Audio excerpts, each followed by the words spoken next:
Hi, Wallapini Woman here, and today we're going to talk about the mullein plant. It's Mullein, and it is an ancient remedy. I would encourage you to go to botanicalinstitute.org and look it up. It's been used to clear the lungs. It's also good at handling urinary tract infections and accelerate the healing of a wound on your skin on a topical to use as a salve. It's got a lot of ingredients in it that are just healthy all the way around. But clearing the lungs has been its primary use in the past, and they recently did a study that is actually quoted in the botanicalinstitute.org. So go there and check it out. Really good medicinal plant. It's a biennial, and that means that it'll grow 1 year and then shoot up a fruit or shoot up a stem the next and flower, and then be gone the following year. But it is prolific. It was introduced by Europe. Well, it's grown mainly in Europe and the Mediterranean originally, and it was brought to the United States. It's everywhere on this continent now. You can't go anywhere in the Americas and in the North Americas without finding it. So it's really a very common plant. So let's go take a look at it. I have some growing in my garden. So this is a mullein plant, and you see it grows quite tall. And the flowers on it are small and yellow, and they are edible. You can also use them in a fresh flower tea if you want to. Just pick them off, toss them in your tea. The leaves are where the most medicine lies. Either turned into a tincture, or you can dry them and use them as a tea. So what we're gonna do, I'm gonna just go ahead and cut a couple of leaves off, and I'm gonna show you how to process them. Another way that I think is probably a great way to do it is go ahead and dry them and then make a tincture. I think that's probably a great way to do it. But you want to get them when the leaves are still nice and green. But that's what they look like.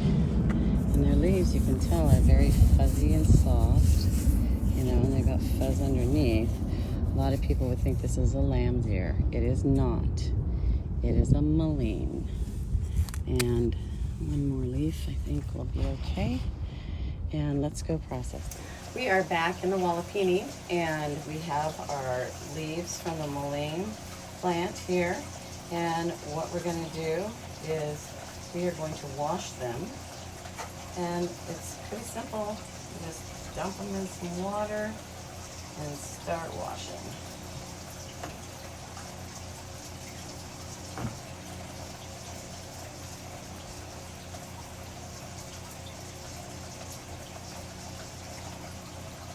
These little hairs on these, they tend to collect a little bit of dirt, so you do want to wash them real well before you toss them in your dehydrator or whatever you're going to do with them. But I recommend drying first and then making a tincture if that's what you're going to make with them. I just dry them first. It's pretty simple to do, and you can get a little bit stronger medicine that way once you've dried them, because it really does, you can get more product into the alcohol that you're making the tincture with. And I generally will use a high octane, like 151, you know, cheap high octane grain alcohol type thing, because it extracts the medicine easier than a low grain content. So 151 is what I generally will use to make all my tinctures with. And, you know, extracts the medicine better from just about every plant leaf out there. So why not use the best and make your time worth it, is what I say. And we just want to make sure that we get any of the dirt that you can see, and scrubbing each one.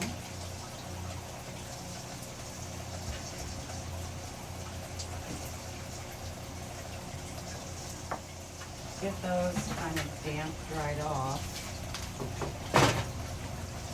And then we're just going to go ahead and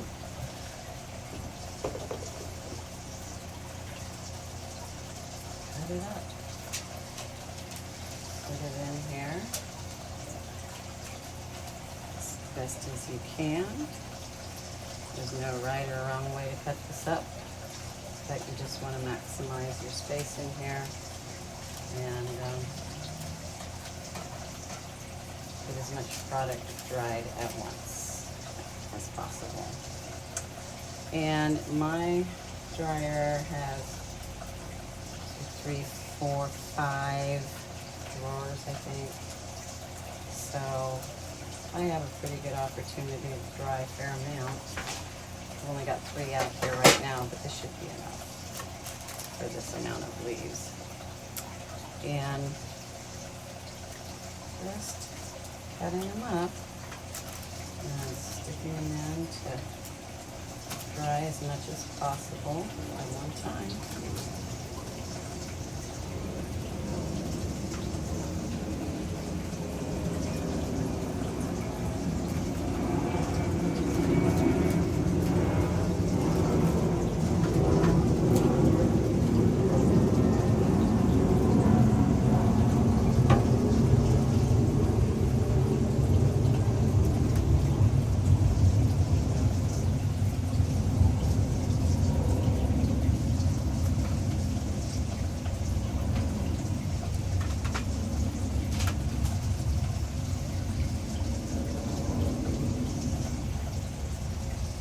As much on there as you can.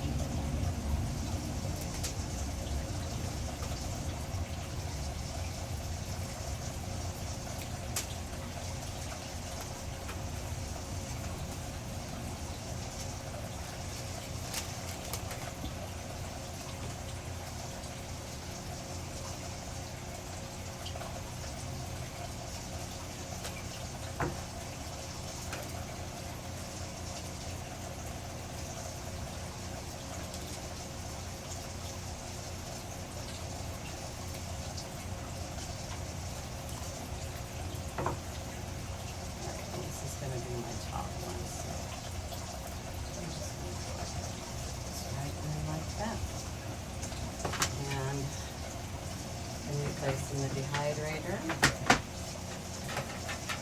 plug it in, turn it on, and generally 24 hours is all it takes to dry mullein. Sometimes if it's a particularly wet leaf, it's going to take a little longer, but usually you can count on it being nice and crispy dry within 24 hours, and that's when you just want to go ahead and take it out, and then I'll show you what happens after that. Okay, through the magic of my phone, we're back, and I dried some already. This is what it looks like when it's dried, kind of just a crushed up little leaf. And what we're going to do is we're going to go ahead and crush some up to make a tincture. The reason we want to crush some up is we want to have as much exposure of the medicinal plant to the alcohol that we're putting in as possible. And so that we crush it up. You can get a lot more in a jar too if you crush it up.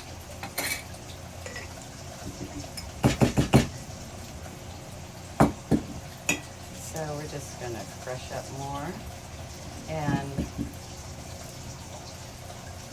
the tincture that you're going to make is going to be pretty strong. I use pure proof grain neutral spirits for all of my tinctures, just because if you don't want the alcohol in them, I can teach you how to pull the alcohol back out and use it again. You just use a, well, kind of like a still thing, but it's called, what the hell is it called? Anyway, I'll teach you how to do that. You pull the alcohol out, I can teach you how to distill it out. It's not that hard. you'll just have an oil, and you can mix it with something like a coconut oil if you want to, or avocado oil, and take in an oil form. Or, you know what, you can see these leaves? 2 teaspoons of these leaves crushed up in tea 3 times a day is also what I will use when I need to clear my lungs. So you can use it as a tea, as a tincture, pull out the alcohol, put it in a cream for topical use if you need some wound healing assistance, skin healing assistance. It's got a lot of good things in it, and it does not have any known drug interactions according to botanicalInstitute.org, so that's a good thing. You know, you want as few interactions with the things that you're going to take as possible, and that's always something good you want to check out. Does my supplement interact with any other supplements or drugs? There's not going to be information on every single herb out there, but there's going to be information on most of them, if they've been considered an ancient medicinal like this one has. So this will take my dried mullein for next time. What we're going to do is we're just going to go ahead and pour enough in to cover the leaves sufficiently. Maybe leave a little bit of room at the top, because they're going to expand as they take in the alcohol. And this is how you make a tincture. We're going to go ahead and put this lid on, and I will go and I will put this in my pantry in a dark place. And let's see, it's already, yeah, I'm going to have more, but you do want to cover it. And I expect I'll probably have a full jar full by the time this stuff expands again with the alcohol in it. So I'm going to have to put some more in. Probably going to put up to there because it's going to expand again. Okay, so we've gotten it all crushed up, and all we're going to do is just cover it with alcohol.